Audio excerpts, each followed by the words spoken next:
मैं मृत्यु पर्यंत निरंतर काम करता रहूंगा और मृत्यु के बाद भी संसार की भलाई के लिए काम करता रहूंगा।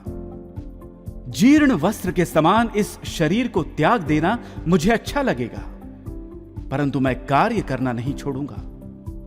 संपूर्ण विश्व को ईश्वर से एकात्मता की अनुभूति होने तक मैं सबको प्रेरित करता रहूंगा। उत्तिष्ठत जागृत प्राप्य वरान्नि बोधत।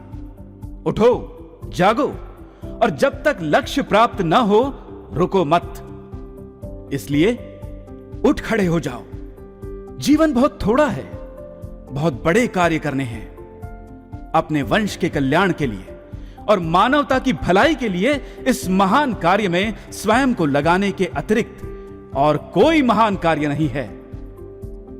दूसरों के लिए रत्ती भर काम करने से भी भीतर की शक्ति जाग उठती है। इसलिए चलो, एक महान कार्य हाथ में लो और सारा जीवन उसमें लगा दो। ऐसा हमारा संकल्प हो। मेरे वीर श्रेष्ठ उदात्त बंधुओं, अपने कंधों को कार्य चक्र में लगा दो। कार्य चक्र पर जुट जाओ। मत ठहरो, पीछे मत देखो, न नाम के लिए न यश के लिए और ऐसी ही किसी अन्य निरर्थक वस्तु के लिए। व्यक्तिगत अहंमन्यता को एक ओर फेंक दो और कार्य करो। स्मरण रखो, घास के अनेक तिनकों को जोड़कर जो रस्सी बनती है, उससे एक उन्मत्त हाथी को भी बांधा जा सकता है। प्रेम असंभव को संभव कर देता है। जगत के सब रहस्यों का द्वार प्रेम ही है। अतः मेरे भावी सुधारकों, मेरे भावी देशभक्तों, हृदय से अनुभव करो। क्या तुम अनुभव करते हो? देव और ऋषियों के करोड़ों वंशज पशुतुल्य बन गए हैं। क्या तुम अनुभव करते हो कि करोड़ों देशवासी आज भूखों मर रहे हैं? क्या तुम अनुभव करते हो कि देश पर अज्ञान के काले बादल छाए हुए हैं? क्या इन सब ने तुम्हें बेचैन कर दिया है? क्या इसने तुम्हारी आंखों की नींद छीन ली है?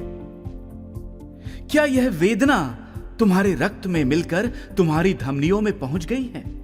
तुम्हारे हृदय की धड़कन के साथ एक रूप हो चुकी है? क्या इसने तुम्हें लगभग विक्षिप्त कर डाला है? क्या सर्वनाश की इस व्यथा ने तुम्हें पूरी तरह झकझोर डाला है? क्या तुम अपने नाम, अपने यश, अपनी पत्नी, अपने बच्चों, अपनी धन संपत्ति, यहां तक कि अपने शरीर को भुला चुके हो?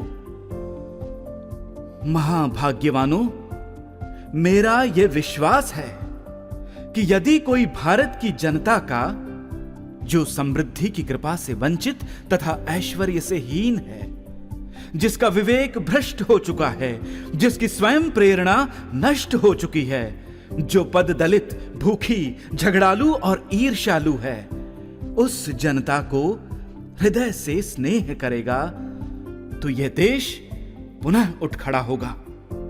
भारत दोबारा तभी उठ सकेगा जब सैकड़ों विशाल हृदय युवक युवतियां सुखोपभोग की समस्त कामनाओं को तिलांजलि देकर अपने करोड़ों देशवासियों के, जो धीरे धीरे दरिद्रता और अज्ञान की गहन गर्त में गिरते जा रहे हैं, उनके कल्याण हेतु अपनी समस्त शक्तियां लगाने का संकल्प लेंगे।